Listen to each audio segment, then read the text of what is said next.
6:42, you're listening to BBC Radio Kent. The Artist is Insane.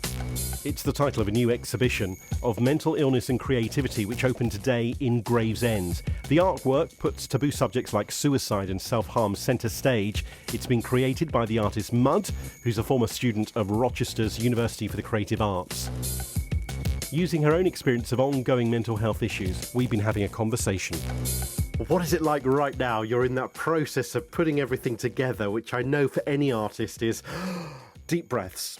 Oh, it's absolutely amazing. Like, it's such a great feeling. I haven't put on an exhibition since university, so this has been like a bit of a pipe dream for me.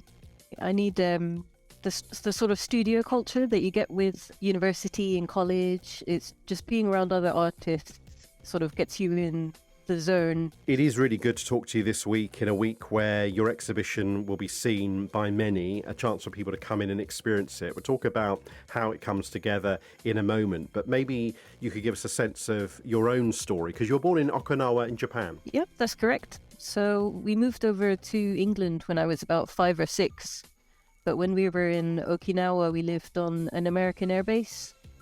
But yeah, the moving over to England was for my dad's work, and then just grew up in Gravesend ever since.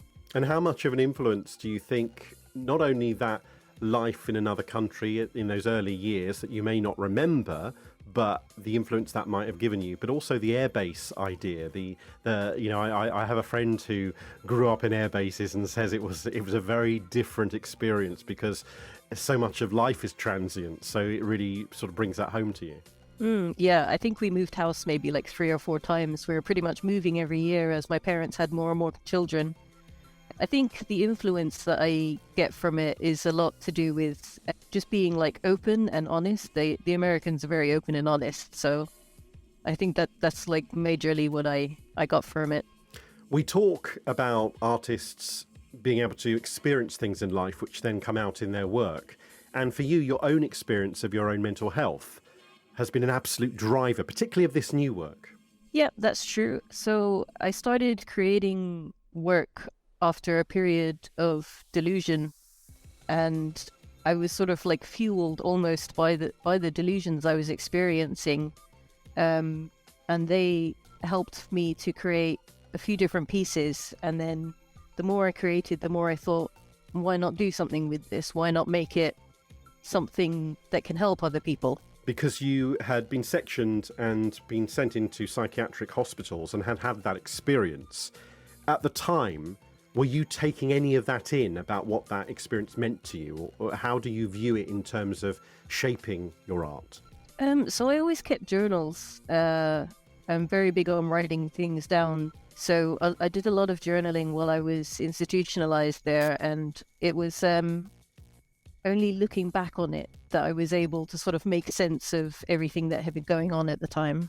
You kind of describe it as threads almost, these ways of being able to pull you from one subject to another. Yeah, I would definitely say it's like threads weaving through everything, and then they're all coming together in this sort of patchwork idea of this exhibition. The exhibition itself is called The Artist is Insane, an exhibition of mental health and creativity.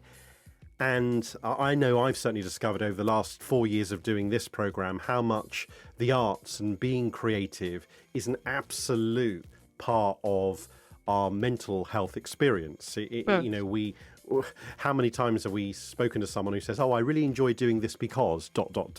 And actually, it's deeper than that. But at its surface, ultimately, if something can pull you in that means you are putting out, being able to put something into the world that is from within, that can be really incredible, can't it? Definitely.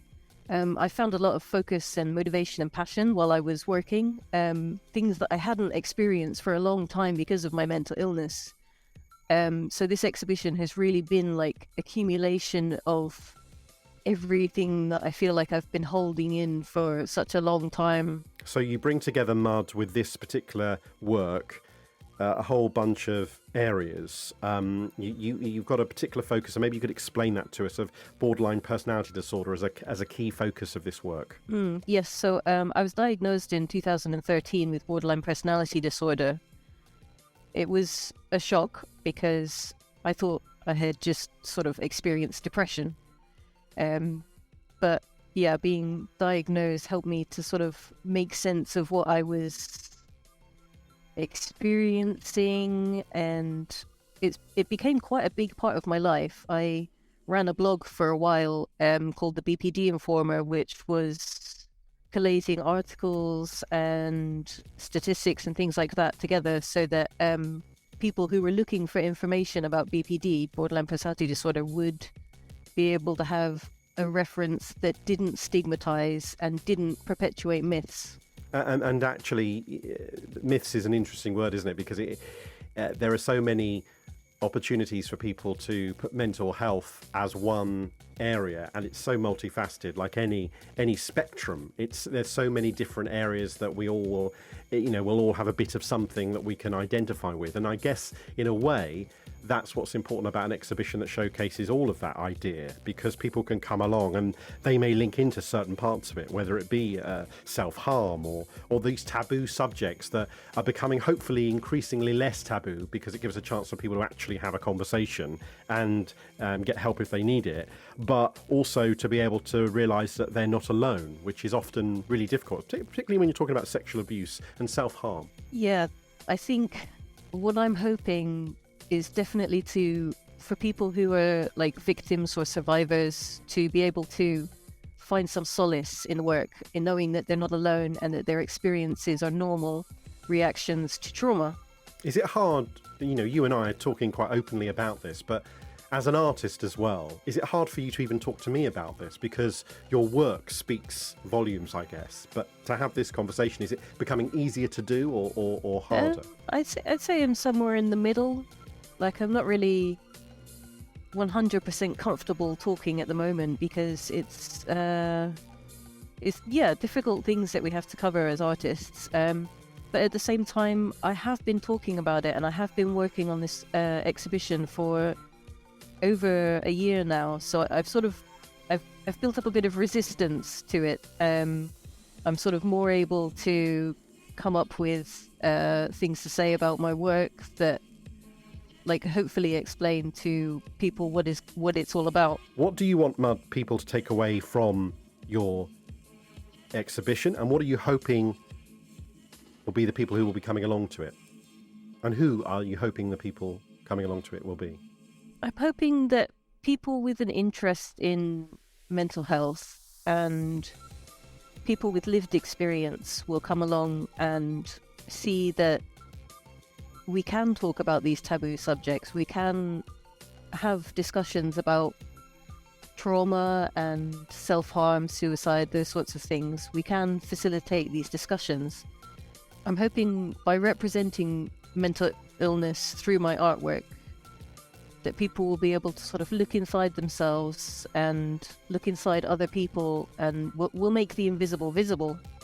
The Artist is Insane, an exhibition of mental illness and creativity, is now on at St George's Arts Centre in Gravesend Shopping Centre, open daily from 10 a.m. to 5 p.m.